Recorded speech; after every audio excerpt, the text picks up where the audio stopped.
ಮಹಿಳೆಯರು ತೆಂಗಿನಕಾಯಿ ಒಡೆಯಬಹುದಾ, ಒಡೆಯಬಾರದಾ? ಮಹಿಳೆಯರು ತೆಂಗಿನಕಾಯಿ ಒಡೆದರೆ ದೋಷಾನ? ನಿಜಕ್ಕೂ ಒಳ್ಳೆಯದ ಅಥವಾ ಕೆಡಕು ಆಗುತ್ತಾ? ಶ್ರೀ ಸದ್ಗುರು ಸಾಯಿ ಜ್ಯೋತಿಷ್ಯರು ಲಕ್ಷ್ಮೀಕಾಂತಾಚಾರ್ಯ. ಪ್ರೀತಿ ಪ್ರೇಮ ವಿಚಾರ, ಸ್ತ್ರೀ ಪುರುಷ ವಶೀಕರಣ, ಇನ್ನು ನಿಮ್ಮ ಯಾವುದೇ ಕಠಿಣ ಸಮಸ್ಯೆಗಳಿಗೆ ಕೆಲವೇ ನಿಮಿಷಗಳಲ್ಲಿ ಶಾಶ್ವತ ಪರಿಹಾರ ಮಾಡಿಕೊಡುತ್ತಾರೆ.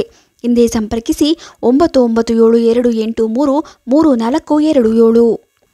ನಾರಿ ಫಲವೆಂದು ಕರೆಯಲ್ಪಡುವ ತೆಂಗಿನಕಾಯಿಯು ಎಲ್ಲ ಪೂಜೆ ಪುನಸ್ಕಾರಗಳಲ್ಲೂ ಪ್ರಮುಖವಾದ ಸ್ಥಾನ ಪಡೆಯುತ್ತದೆ.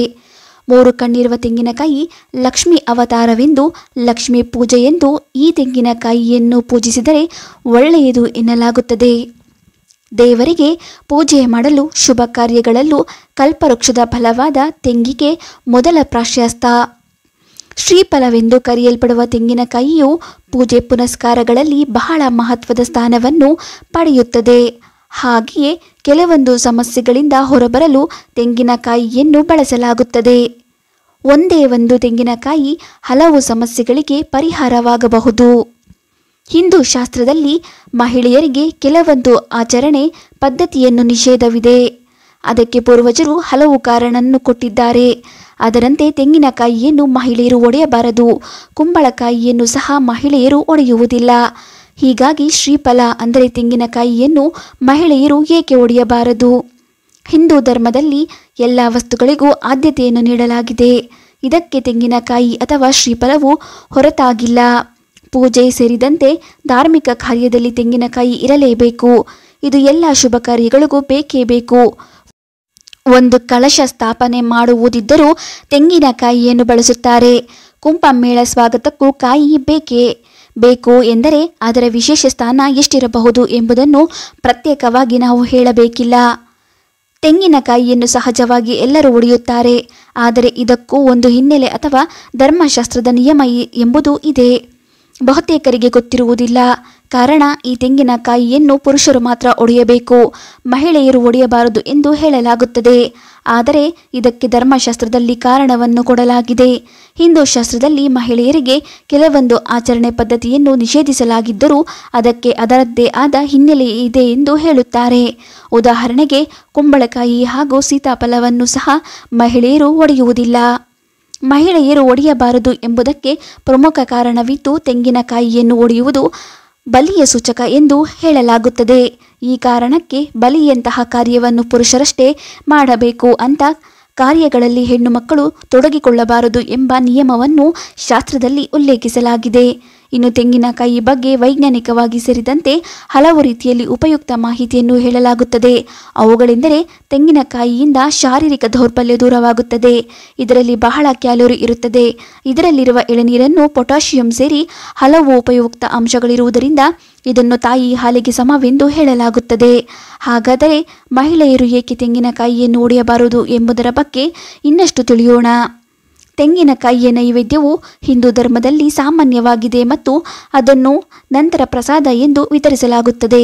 ಇದಲ್ಲದೆ ವಾಹನ ಪೂಜೆ ಮತ್ತಿತರ ಶುಭ ಸಂದರ್ಭಗಳಲ್ಲೂ ತೆಂಗಿನಕಾಯಿ ಒಡೆಯುವ ಪದ್ಧತಿ ಇದೆ. ಆದರೆ ಹೀಗೆ ತೆಂಗಿನಕಾಯಿ ಒಡೆಯುವುದೇಕೆ ಮತ್ತು ಒಡೆಯಲು ಮಹಿಳೆಯರಿಗೆ ಅವಕಾಶವಿಲ್ಲ ಯಾಕೆ ಗೊತ್ತಾ? ತೆಂಗಿನಕಾಯಿಯನ್ನು ಹಿಂದೂ ಧರ್ಮದಲ್ಲಿ ಪವಿತ್ರ ಹಣ್ಣು ಎಂದು ಪರಿಗಣಿಸಲಾಗಿದೆ. ಪೂಜೆ, ಹವನ ಮತ್ತು ಯಾಗ ಇತ್ಯಾದಿಗಳಲ್ಲಿ ಇದನ್ನು ಬಳಸಲಾಗುತ್ತದೆ ಮತ್ತು ಇತರ ಅನೇಕ ಶುಭ ಕಾರ್ಯಗಳಿಗೆ ತೆಂಗಿನಕಾಯಿಯನ್ನು ಬಳಸಲಾಗುತ್ತದೆ. ಇದಲ್ಲದೆ ತೆಂಗಿನ ನೀರನ್ನು ಅಮೃತದಂತೆ ಪರಿಗಣಿಸಲಾಗುತ್ತದೆ. ಗ್ರಂಥಗಳಲ್ಲಿ ಇದನ್ನು ಶ್ರೀಫಲ ಎಂದು ಕರೆಯಲಾಗುತ್ತದೆ. ಆದ್ದರಿಂದ ಇದು ಶ್ರೀ ಎಂದರೆ ಲಕ್ಷ್ಮಿಗೆ ಸಂಬಂಧಿಸಿದೆ. ತೆಂಗಿನಕಾಯಿಯನ್ನು ಮಹಿಳೆಯರು ಒಡೆಯಬಾರದು, ಒಡೆದರೆ ಸಮಸ್ಯೆ ಆಗುತ್ತದೆ ಎಂಬ ನಂಬಿಕೆ ಇದೆ. ಇದು ಯಾಕೆ, ಹೇಗೆ ಎಲ್ಲ ವಿವರಗಳನ್ನು ನೋಡೋಣ. ಧಾರ್ಮಿಕ ನಂಬಿಕೆಗಳ ಪ್ರಕಾರ ಹವನದ ನಂತರ ದೇವರು ಮತ್ತು ದೇವತೆಗಳನ್ನು ಮೆಚ್ಚಿಸಲು ಬಲಿಗಳನ್ನು ಅರ್ಪಿಸುವ ಪದ್ಧತಿ ಇತ್ತು. ಯಾವುದೇ ನೆಚ್ಚಿನ ವಿಷಯವನ್ನು ತ್ಯಾಗ ಮಾಡಬೇಕಿತ್ತು. ಈ ಸಂದರ್ಭದಲ್ಲಿ ತೆಂಗಿನಕಾಯಿ ಅರ್ಪಿಸಲು ತೀರ್ಮಾನಿಸಲಾಯಿತು. ತೆಂಗಿನಕಾಯಿ ಏಕೆ ಆಧರಿಸಿದರೂ ನೋಡೋಣ. 1. 3 ದೇವತೆಗಳ ವಾಸ. ಶ್ರೀಫಲದಲ್ಲಿ 3 ದೇವತೆಗಳು ವಾಸವಾಗಿದ್ದಾರೆಂಬ ನಂಬಿಕೆ ಧರ್ಮಶಾಸ್ತ್ರದಲ್ಲಿದೆ. ಭೂಲೋಕದಲ್ಲಿ ವಿಷ್ಣುವು ಅವತಾರ ಎತ್ತಿದಾಗ 3 ವಸ್ತುಗಳನ್ನು ಭೂಲೋಕಕ್ಕೆ ತಂದಿದ್ದನಂತೆ. ಅದರಲ್ಲಿ ಒಂದು ಲಕ್ಷ್ಮಿ, ಮತ್ತೊಂದು ತೆಂಗಿನ ಮರ ಹಾಗೂ ಕೊನೆಯದಾಗಿ ಕಾಮಧೇನು ಇತ್ತು ಎಂದು ಪುರಾಣ ಹೇಳುತ್ತದೆ. ಹೀಗಾಗಿ ತೆಂಗಿನ ಮರಕ್ಕೆ ಕಲ್ಪವೃಕ್ಷ ಎಂದು ಕರೆಯಲಾಗುತ್ತದೆ. ತೆಂಗಿನಕಾಯಿಯಲ್ಲಿ ಬ್ರಹ್ಮ, ವಿಷ್ಣು ಹಾಗೂ ಮಹೇಶ್ವರರು ನೆಲೆಸಿರುತ್ತಾರೆ ಎಂದು ಹೇಳಲಾಗಿದೆ. ಶಿವನಿಗೆ ಶ್ರೀಫಲ ಅತ್ಯಂತ ಪ್ರಿಯವಾಗಿದೆ. ಹಾಗೆಯೇ ತೆಂಗಿನಕಾಯಿಯಲ್ಲಿ ಮೂಡಿರುವ 3 ಕಣ್ಣುಗಳು ಶಿವನ 3 ಕಣ್ಣುಗಳು ಎಂದು ಹೋಲಿಕೆ ಮಾಡಲಾಗುತ್ತದೆ. ಹೀಗಾಗಿ ದೇವರಿಗೆ ತೆಂಗಿನಕಾಯಿಯನ್ನು ಅರ್ಪಿಸುವುದು ಇಲ್ಲವೇ ಒಡೆಯುವುದರಿಂದ ದೇವರು ಪ್ರಸನ್ನವಾಗಿ ಹಣಕ್ಕೆ ಸಂಬಂಧಿಸಿದ ಸಮಸ್ಯೆಗಳನ್ನು ಪರಿಹಾರವಾಗಿ ಜೀವನದಲ್ಲಿ ನೆಮ್ಮದಿಯನ್ನು ಕಾಣಬಹುದಾಗಿದೆ ಎಂದು ಸಹ ಹೇಳಲಾಗುತ್ತದೆ. 2. ಸೃಷ್ಟಿಯ ಗುಣ. ತೆಂಗಿನಕಾಯಿ ಎಂದರೆ ಧಾರ್ಮಿಕ ಕಾರ್ಯಗಳಲ್ಲಿ ಅಡುಗೆ ಪದಾರ್ಥದಲ್ಲಿ ಮಾತ್ರ ಬಳಸುವಂಥದ್ದಲ್ಲ. ಇದಕ್ಕೆ ಮರುಸೃಷ್ಟಿ ಹೊಂದುವ ಗುಣವೂ ಇರುತ್ತದೆ.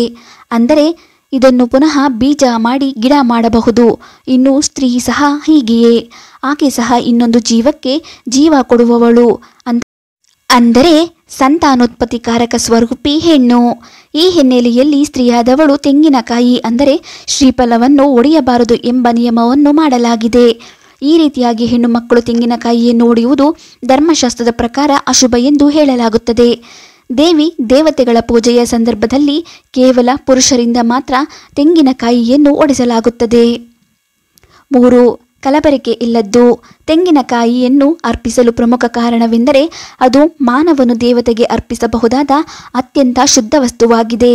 ತೆಂಗಿನಕಾಯಿಯೊಳಗಿನ ನೀರು ಮತ್ತು ಬಿಳಿ ಕಾಯಿ ಮಾತ್ರ ಭಕ್ತ ಭಗವಂತನಿಗೆ ಸಲ್ಲಿಸುವ ಕಲಬೆರಕೆ ಇಲ್ಲದ ನೈವೇದ್ಯವಾಗಿದೆ. ಅದನ್ನು ದೇವರಿಗೆ ಅರ್ಪಿಸುವವರಿಗೆ ಗಟ್ಟಿಯಾದ ಹೊರಕವಚದಿಂದ ಮುಚ್ಚಲ್ಪಟ್ಟಿರುವುದರಿಂದ ಅದು ಮಲಿನವಾಗುವುದಿಲ್ಲ. ತೆಂಗಿನಕಾಯಿಯನ್ನು ಕಲ್ಪವೃಕ್ಷದ ಫಲವೆಂದು ಪರಿಗಣಿಸಲಾಗಿದೆ. ಏಕೆಂದರೆ ಇದು ಅನೇಕ ರೋಗಗಳಿಗೆ ಔಷಧಿಯಾಗಿ ಕಾರ್ಯನಿರ್ವಹಿಸುತ್ತದೆ. ಇದಲ್ಲದೆ ತೆಂಗಿನ ಗರಿ ಮತ್ತು ನಾರನ್ನು ಸಹ ಅನೇಕ ರೀತಿಯಲ್ಲಿ ಬಳಸಲಾಗುತ್ತದೆ. ಅಲ್ಲದೆ ತೆಂಗಿನಕಾಯಿ ಧಾರ್ಮಿಕ ದೃಷ್ಟಿಕೋನದಿಂದ ತುಂಬ ಪವಿತ್ರವಾಗಿದೆ. ಆದ್ದರಿಂದ ಇದನ್ನು ಪೂಜೆ ಸೇರಿದಂತೆ ಇತರ ಧಾರ್ಮಿಕ ಕಾರ್ಯಗಳಲ್ಲಿ ಬಳಸಲಾಗುತ್ತದೆ. ಇದರೊಂದಿಗೆ ತೆಂಗಿನಕಾಯಿ ಇಷ್ಟಾರ್ಥ ಈಡೇರಿಕೆ ಸಹಕಾರಿ. ಇಂದಿಗೂ ಪುರುಷರು ಯಾವುದೇ ಶುಭ ಕಾರ್ಯದ ಮೊದಲು ತೆಂಗಿನಕಾಯಿ ಒಡೆಯುತ್ತಾರೆ. ಆದರೆ ಮಹಿಳೆಯರು ಹಾಗೆ ಮಾಡುವುದನ್ನು ನಿಷೇಧಿಸಲಾಗಿದೆ. 4. ಮಹಿಳೆಯರು ಒಡೆಯಬಾರದು. ವಾಸ್ತವವಾಗಿ ತೆಂಗಿನಕಾಯಿಯನ್ನು ಬೀಜದ ಹಣ್ಣು ಎಂದು ಪರಿಗಣಿಸಲಾಗುತ್ತದೆ. ಮಹಿಳೆಯು ಬೀಜದಿಂದ ಭ್ರೂಣವಾಗಿ ಬೆಳೆಯುವ ಮಗುವಿಗೆ ಜನ್ಮ ನೀಡುತ್ತಾಳೆ.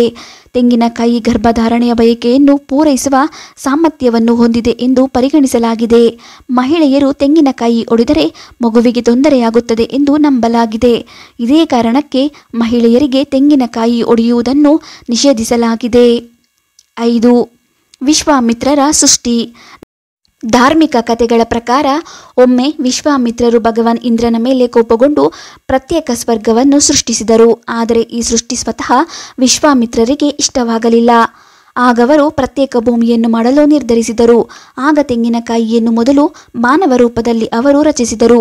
ಹಾಗಾಗಿ ತೆಂಗಿನಕಾಯಿಯನ್ನು ಮಾನವ ರೂಪವೆಂದು ಪರಿಗಣಿಸಲಾಗುತ್ತದೆ. 6. ಅಹಂಕಾರವನ್ನು ಮುರಿಯುವುದು. ತೆಂಗಿನಕಾಯಿ ಒಡೆಯುವುದು ಅಹಂಕಾರವನ್ನು ಮುರಿಯುವುದನ್ನು ಸಂಕೇತಿಸುತ್ತದೆ. ಮೊದಲೇ ಹೇಳಿದಂತೆ ತೆಂಗಿನಕಾಯಿಯು ಮಾನವನ ದೇಹವನ್ನು ಪ್ರತಿನಿಧಿಸುತ್ತದೆ ಮತ್ತು ಭಗವಂತನ ಮುಂದೆ ಅದು ಛಿದ್ರಗೊಳ್ಳುತ್ತದೆ. ಅಂದರೆ ವ್ಯಕ್ತಿಯ ಅಹಂ ಅಥವಾ ಅಹಂಕಾರವನ್ನು ಮುರಿಯುವುದರ ಸಂಕೇತಕವಾಗಿದೆ. ಸಂಪೂರ್ಣ ಶರಣಾಗತಿಯ ಸೂಚನೆಯಾಗಿ ತೆಂಗಿನಕಾಯಿ ಒಡೆಯಲಾಗುತ್ತದೆ. 7. ಗಣೇಶನಿಗೆ ಇಷ್ಟವಾದ ತಿಂಡಿ. ಯಾವುದೇ ಶುಭ ಕಾರ್ಯಕ್ರಮ ಅಥವಾ ಹೊಸ ಆರಂಭದ ಮೊದಲು ಆವಾಹನೆಗೊಳ್ಳುವ ದೇವರು ಗಣೇಶ. ತೆಂಗಿನಕಾಯಿ ಗಣೇಶನಿಗೆ ಅತ್ಯಂತ ಪ್ರಿಯವಾದ ಆಹಾರಗಳಲ್ಲಿ ಒಂದಾಗಿದೆ. ಗೃಹ ಪ್ರವೇಶದ ಸಮಯದಲ್ಲಿ ಹೊಸ ವಾಹನದ ಖರೀದಿಸಿದ ನಂತರ ತೆಂಗಿನಕಾಯಿ ಒಡೆಯಲು ಇದು ಒಂದು ಕಾರಣವಾಗಿದೆ.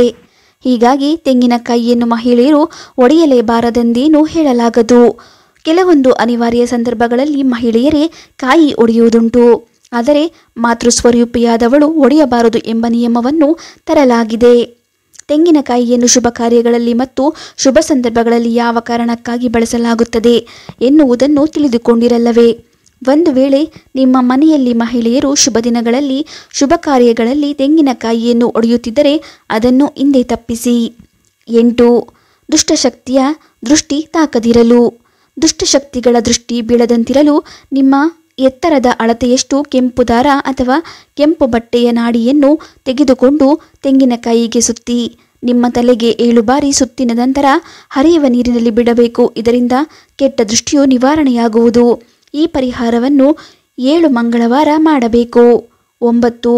ಕೋರ್ಟ್ ವ್ಯಾಜ್ಯದಲ್ಲಿ ಜಯ ಗಳಿಸಲು.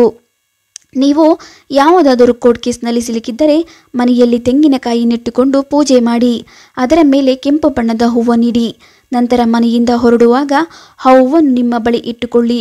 ಖಂಡಿತವಾಗಿಯೂ ನಿಮಗೆ ಜಯ ಸಿಗುವುದು. 10. ಕೆಲಸದಲ್ಲಿ ಯಶಸ್ಸಿಗಾಗಿ ನೀವು ನಿಮ್ಮ ಕಾರ್ಯಕ್ಷೇತ್ರದಲ್ಲಿ ಹಲವಾರು ಸಮಸ್ಯೆಗಳನ್ನು ಎದುರಿಸುತ್ತಿದ್ದಲ್ಲಿ ಬುಧವಾರ ಮಲಗುವಾಗ ನಿಮ್ಮ ತಲೆಯ ಹತ್ತಿರದಲ್ಲಿ ತೆಂಗಿನಕಾಯಿಯನ್ನು ಇಟ್ಟುಕೊಳ್ಳಿ. ಮರುದಿನ ತೆಂಗಿನಕಾಯಿಯೊಂದಿಗೆ ದಕ್ಷಿಣೆಯನ್ನು ಇರಿಸಿ ಗಣೇಶನ ದೇವಸ್ಥಾನಕ್ಕೆ ನೀಡಿ. 11. ಹಣಕಾಸು ಸಮಸ್ಯೆಗೆ ನೀವು ಆರ್ಥಿಕ ಸಮಸ್ಯೆಯನ್ನು ಎದುರಿಸುತ್ತಿದ್ದಲ್ಲಿ ಒಂದು ತೆಂಗಿನಕಾಯಿಯನ್ನು ತೆಗೆದುಕೊಂಡು ಹನುಮಂತನ ದೇವಸ್ಥಾನಕ್ಕೆ ಹೋಗಿ ಹನುಮಂತನಿಗೆ ಅರ್ಪಿಸುವ ಕುಂಕುಮದಿಂದ ತೆಂಗಿನಕಾಯಿಯ ಮೇಲೆ ಸ್ವಸ್ತಿಕವನ್ನು ಬಿಡಿಸಿ ಕೈಯಲ್ಲಿ ಇರಿಸಿ ಕುಳಿತುಕೊಂಡು ಹನುಮಾನ್ ಚಾಲಿಸವನ್ನು ಪಠಿಸಿ 8 ವಾರಗಳ ಕಾಲ ತಪ್ಪದೆ ಈ ನಿಯಮವನ್ನು ಪಾಲಿಸಿದರೆ ಹಣಕಾಸಿಗೆ ಸಂಬಂಧಿಸಿದ ಸಮಸ್ಯೆಗಳೆಲ್ಲವೂ ದೂರವಾಗುವುದು. 12.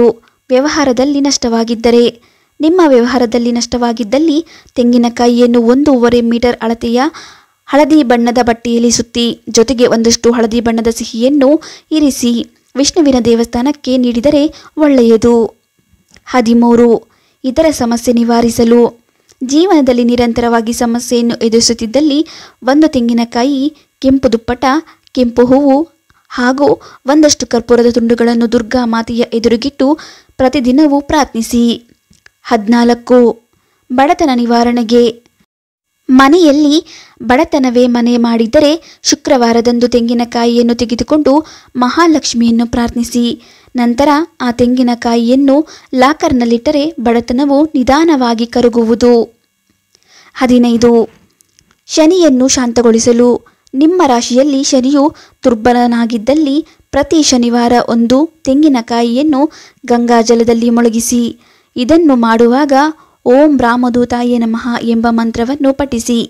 ಈ ವಿಧಿಯನ್ನು 7 ಬಾರಿ ತಪ್ಪದೆ ಮಾಡಿದ್ದಲ್ಲಿ ಶನಿ ದಿಸೆಯಿಂದ ಉಂಟಾಗುವ ಸಮಸ್ಯೆಗಳು ನಿವಾರಣೆಯಾಗುವುದಲ್ಲದೆ ಆಂಜನೇಯನ ಆಶೀರ್ವಾದವು ನಿಮಗೆ ದೊರೆಯುತ್ತದೆ. 16. ಕಾಳಸರ್ಪದೋಷ ನಿವಾರಣೆ ಯಾರು ಕಾಳಸರ್ಪದೋಷದಿಂದ ಬಳಲುತ್ತಿದ್ದಾರೋ ಅಂಥವರು ಒಣಕೊಬ್ಬರಿ ಹಾಗೂ ಬ್ಲ್ಯಾಂಕೆಟ್ ಅಂದರೆ ಹೊದಿಕೆಗಳನ್ನು ಬಡವರಿಗೆ ನೀಡಬೇಕು. ಇದರಿಂದಾಗಿ ದೋಷದಿಂದ ಉಂಟಾಗುವ ಪರಿಣಾಮಗಳನ್ನು ಕಡಿಮೆಗೊಳಿಸುತ್ತದೆ.